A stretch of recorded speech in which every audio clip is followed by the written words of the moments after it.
कई साल पहले एक राक्षस हुआ करता था जिसका नाम था महिषासुर। वे राक्षस देखने में तो असुर था, लेकिन उसमें एक दिव्य शक्ति थी। वो बहुत शक्तिशाली था और पाताल, स्वर्ग और पृथ्वी तीनों लोकों को जीतना चाहता था।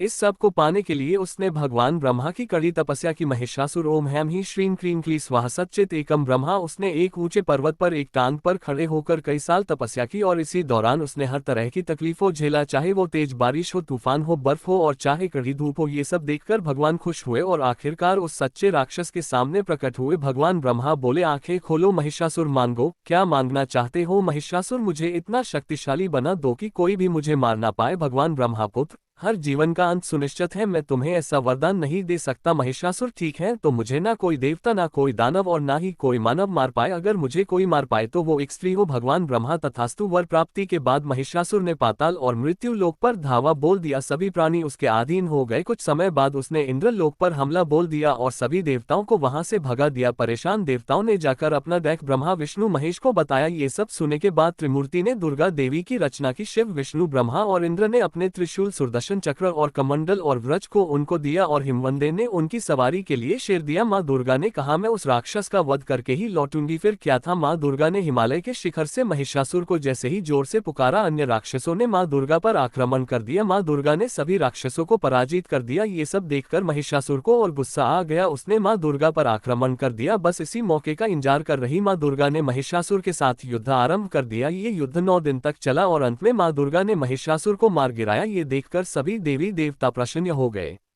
और उन्होंने माँ दुर्गा पर फूलों की बारिश की। इसी प्रकार से उनका नाम महिषासुर मर्दिनी के नाम से जाना जाने लगा। बुराई पर अच्छाई की जीत हुई और हर साल हम इस जीत को दुर्गा पूजा के रूप में मनाते आ रहे हैं। इस दिन भगवान राम रावण का भी वध किया था, जिसे हम दशहरा के रूप में मनाते हैं।